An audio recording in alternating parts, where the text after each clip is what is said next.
likely someone has a 7. Likely, like Chidwick probably would have bet a 7 on the flop. You only got to worry about Kenny having a 7. And if he raises here, okay, probably easy to get away from ace-jack. Yep.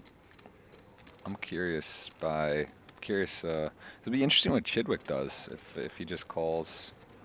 So Kenny is currently in the tank, and he's wondering why did Trickett bet so small?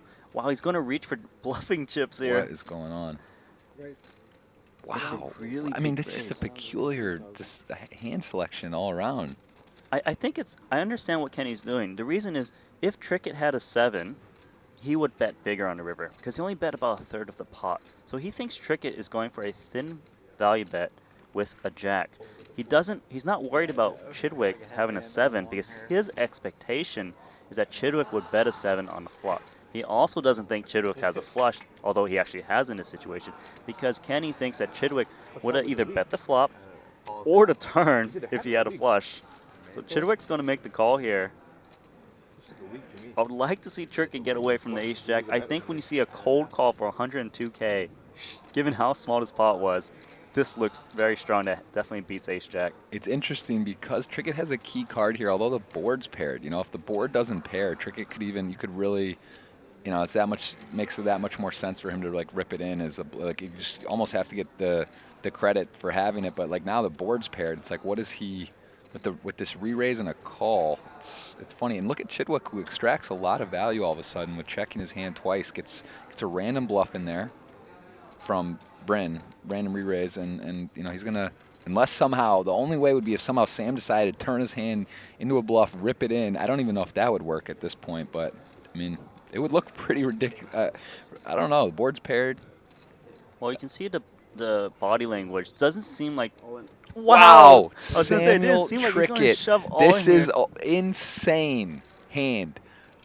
Bryn, the sick part is Bryn was right that Sam was weak. He made a ridiculous play. Now Chidwick. So everyone has kind of like Wow. one-upped everyone. Like just kind of like. This is crazy. Sam Trickett, who finished second in the one-drop original $1 million buy-in to Antonio Esfandiari in 2012 for a $10 million score. Here he is on the big stage in his home country town. Well, home country. I don't know exactly where he's from in England, but Sam Trickett, legendary bluff on the river, and Chidwick, who checked twice, sets up what he wants, and now we got Sam. The re-raise. I don't think he's going to call.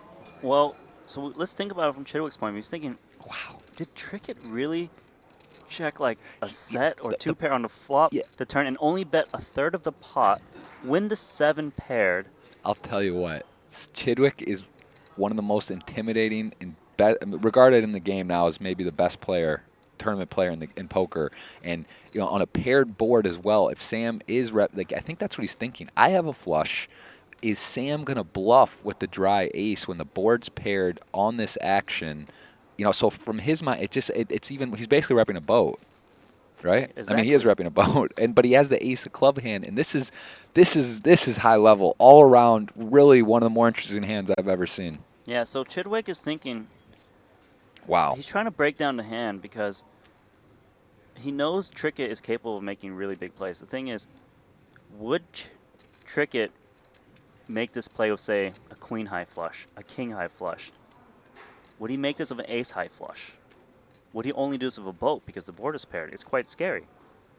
Chidwick knows his hand looks very under-repped because he checked back the flop. He checked back the turn. Most certainly, if Chidwick had a set, he would have bet already. And he does lay it down. Wow. Oh, my God. Samuel Trickett. Unbelievable.